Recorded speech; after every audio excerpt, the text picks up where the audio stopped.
Ema შეყვარებულმა მომცა შანსი რომ გამეკეთებინა ეს კაფე და მის დამსახურება არის საერთოდ დავიწყე ამ კაფის გაკეთება, იმიტომ რომ აი პროექტის შემდეგ, სადაც კულინარიულ პროექტში რო ვიყავი, თვითონ მქონდა სურვილი რომ რაღაცა ჩემთვის გაეკეთებინა საჩუქარი და მან მიპოვა ფართი და დამეხმარა რომ დამეწყო ყველაფერი. ეს არის ადამიანი, რომელსაც საერთოდ არ უყვარს, რომ ასე საუბრობ და არ სიამოვნებს, რომ ზოგადად, ანუ რაღაცა ხალხი მერე განიხილავს ჩვენ ურთიერთობას და ჩვენ ვიზუალს და ასე შემდეგ და ასე შემდეგ, ამიტომ არ ვლაპარაკობ. 4 წელია შეყვარებულები ვართ უკვე. თუმცა ბავშვების მეგობრები ვართ. სულ ვიცინით მაგაზე, რომ აი რო გწოდნოდა რომ ჩვენ ბოლოს ერთად ვიქნებოდით, რასაც ანუ ძალიან ღრმა ბავშვების მეგობრები ვართ, დაახლოებით ალბათ 12 წლიდან ვიცნობ. იმდენად მეგობრები ვიყავით ყოველთვის, რომ ვერასდროს ვერ ვიფიქრებდი, რომ შეიძლებოდა რაღაცა სიმპათიები გაგვჩენოდა და რაღაც აი 4 წლის წინ სრულად შემთხვევით სხვანაირი თვალით შევხედეთ ერთმანეთს. და ძალიან კარგი მოხდა, იმიტომ რომ ანუ მეგობრობიდან სიყვარულამდე ძალიან კარგი ყოფილა, იმიტომ რომ ძალიან კარგი მეგობრები ვართ, ძალიან გვესმის ერთმანეთის. ალბათ მისი დამსახურება არის ის, რომ თითქმის რაღაც მეორეჯერ დავიბადე და თავიდან შევდექი საერთოდ ადამიანად, ესეთი თავდაჯერებული ვარ, ესეთი წარმატებული ვარ და ყველაფერი გამომდის, ძალიან დიდი დამსახურება არის მისი.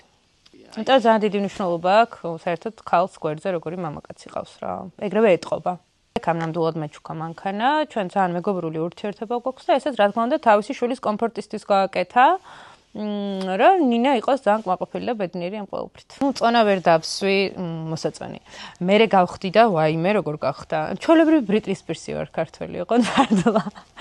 მერე იყო რომ ეხა დავბერდი და მაგაშიც ვერ ხვდები რა არის ცუდი რომ ვბერდები, კი რომ ვბერდები, ვიზრდები, ანუ მე ხო არ ვიქნები ის ადამიანი, რომელიც ბუნების კანონს შეცვლის და მაინც არ დაბერდება. მე ძალიან მომწონს ის რომ პირიქით რაც უფრო ასაკში შევდივარ, უფრო ღვინდები, უფრო ბრძენდები და ძალიან ისეთი თავდაჯერებული და კმაყოფილი ხდები საკუთარი თავით და ეგეც არ არის აუცილებელი რომ ვიღაცას არ მოწონდეს ჩემი თქვათ ნაოჭიანი ჩამოსული სახე. ანუ თუ არ მოწონდეს, მე გარმაინტერესებს, იმიტომ რომ ეგ ჩვეულებრივი ამბავი არის რა, ადამიანები იზრდებიან, ბერდებიან და აი რა პრობლემაა მაგაში, ან რა სალაპარაკო არის ეგ რომ ვიღაცა დაბერდა.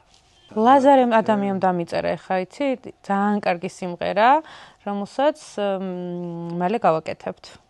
ასევე ალბათ გახსოვთ ჩვენი ბოლო სიმღერა, ჩემი და თედოს ბოლო დუეტი, რომელსაც აურა ქვია. და გადავწყვიტეთ, რომ მეორე სიმღერაც გავაკეთოთ, რომელიც უკვე დაწერილია და ძალიან მალე მოისმენს მსმენელი. ზოგადად მთელი ცხოვრება ძალიან მიყვარს და მაინტერესებდა კლასიკური განხრა და ჟანრი, თუმცა აი რაღაც ბავშვობაში რომ ჩემ დროს ეგრე იყო, რომ აუცილებლად კლასიკური ვოკალი ეს მომღერალი მსუქანი ქალი უნდა ყოფილიყო და რაღაცა ისეთი ცოტა სერიოზული და ბევრი აკრძალვები უნდა ყოფილიყო და აი ამის გამო თქვი უარი სიმართლე რომ გითხრათ. და ეხლა მივხვდი რომ ეს არის ის ჟანრი, რომელშიც თავს ძალიან კომფორტულად ვგრძნობ და ძალიან მომწონს და ძალიან სერიოზულად ვფიქრობ, რომ გადავიდე ამ ჟანრში და შევიცვალო ჟანრი და მოკლედ კლასიკური ვოკალის დაუფლება დავიწყო.